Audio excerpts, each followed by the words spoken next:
All right, so we're on the last part now, part 6. And so here we have another one. We have tickets and stuff like that. So we have to kind of decide what are their tickets and what's the prices and how it all works. So it says at a carnival, $2,914.25 and receipts were taken at the end of the day.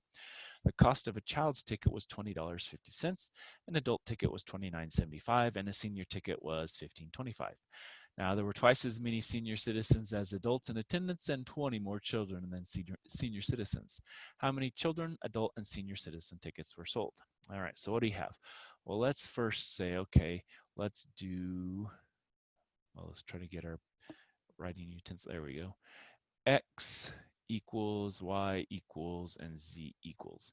So should we do maybe X is child, Y is adult, and Z is senior. Okay, and child tickets, what did it say? 2050. Adults was 29.75, and seniors was 15.25. All right. So does it tell us how many total tickets were taken? It does not tell us that. So what we're going to have to do is we're going to have to multiply the child tickets times its price, the number of adult tickets times its price, the number of senior tickets times its price, and that's going to equal our total in receipts in this case. So we'll have 20.5x plus 29.75y plus 15.25z equals 2914.25. Okay, and that will be our first equation. Now, what else are there? Twice as many senior citizens as adults. Okay, so z is equal to 2 times y. Twice as many senior citizens as adults, so 2 times the adults is equal to the senior citizens. And there were 20 more children than senior citizens. All right, so if we do that, we could say, well, maybe X is equal to the number of senior citizens plus 20, because we have to add 20 to get to the number of children there were. And now if we plug all those in, does that give us anything? So if we plug in that, and that'll give us a Z. Here, I think if we go ahead and solve that for Y, then we could get that in terms of Z, and then we have all of them in terms of Z. So then Y is equal to 1/2 Z. So now we could plug this in here. We could plug in that here, and we'd have a Z, and a Z. All right, so let's do that. So we'll have 20.5 times, and then that was Z plus 20, and then plus 29.75 times 1/2 Z, and then plus 15.25 Z equals 2914.25. All right, so now what do you have? Now we distribute 20.5 Z equals, now 20 times 20.5 times 20. So that's a 0, that's a 10, that's a 4. Move it 1 decimal, so that's 410.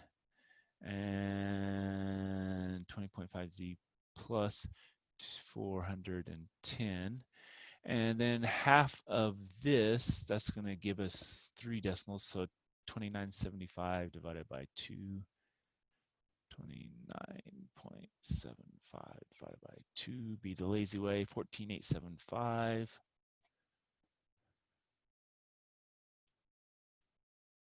Z, and then plus 15.25 Z equals 2914.25.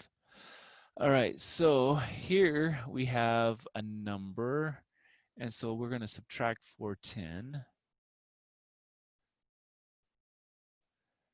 And now let's keep track of what else we have. We have the 20.50, we have the 14.875, and we have the 15.25, and that's all the Z's. Okay, so that's a 5, that's a 12, that's a 10, 16, that's a 9, 10, 2, 3, 4, 5, All right, so it looks like we have 50.625z equals, and then we subtract that, that's going to be 2504.25. All right, now we're going to divide by this.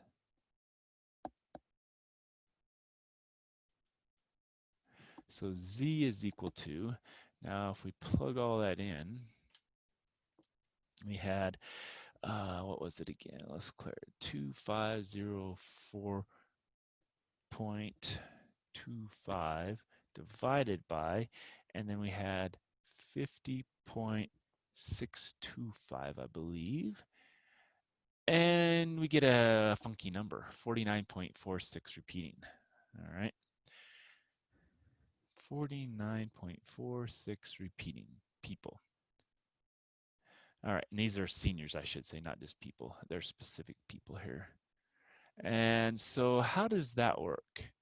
So seniors. And so this one calls into question maybe their total receipts, because you can't have a 0.46 of a person. And with these kind of problems, you should come up with an exact number of children, an exact number of adults, and an exact number of senior tickets, not a partial ticket. And so this one is off. And so basically what at this point we can say is there's no solution, and we're not going to round this up to 50, and we're not going to round it down to 49. And so basically this is one of those weird ones where you work all the way through here and then you come up with some weird number and you're like, okay, something's going on, and you just say, well, there's no solution because you can't have that part of a person.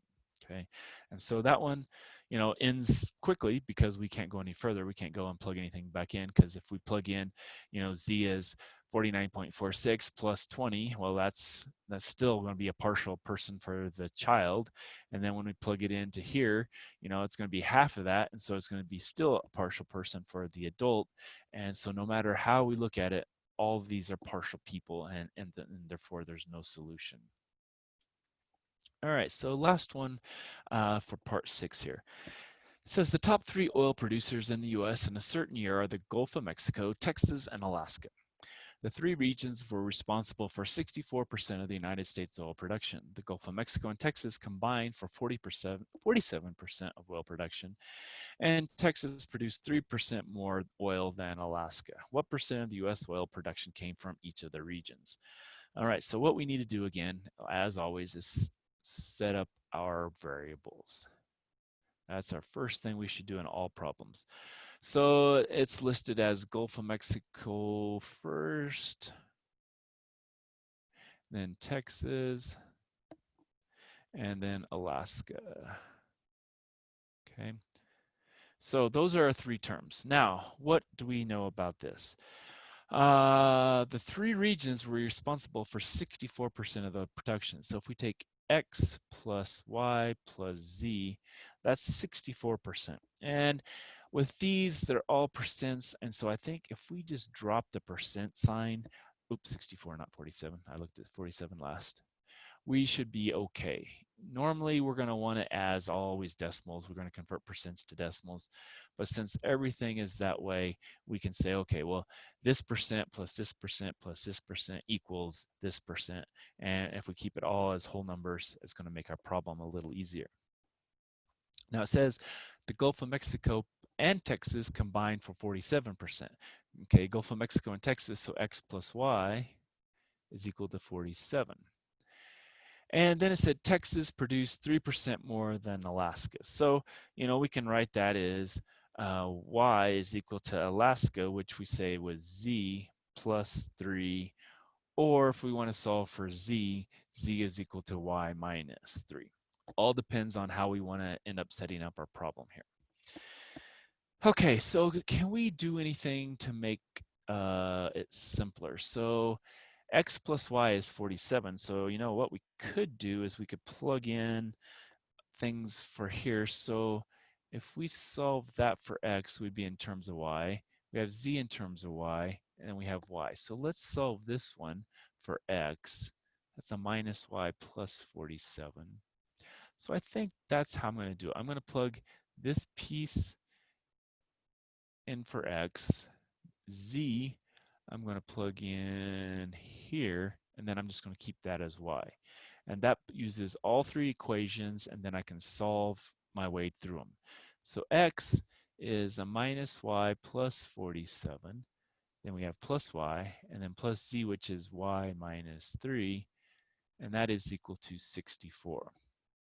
And since we left these all as whole numbers, not as decimals, we don't have to worry about anything here. Now, this y cancels that y. 47 minus 3 is going to be 44. So I'm going to subtract 44. And what's left? I have y is equal to 20. Okay. So y is equal to 20 what? Well, we have to put it back into percent. So 20%. And y is equal to Texas. Okay. 20% comes from Texas. Now, if 20% comes from Texas, z equals 20 minus 3. So z is equal to 17%, and z was Alaska. And so what else do we know? Well, here we can solve for x. X is equal to a minus y, so minus 20 plus 47. So x is equal to 27%, and that's from the Gulf of Mexico. Okay. So does that all add up? Well, here we have 47 plus 17, so that's going to be 64, so that checks. X plus y, so 20 plus 27 is 47, that checks. And z, 17 plus 3 is 20, which is y, that checks. And so that would be our solution. And if we wanted it in ordered pair, it'd be 27, and then 20, and then 17. So all depends on how they want it. Sometimes they'll say, you know, list Texas equals, Alaska equals, Gulf of Mexico equals, and then you just have to plug in what they asked for. All right, so that's all I have for section 9.2.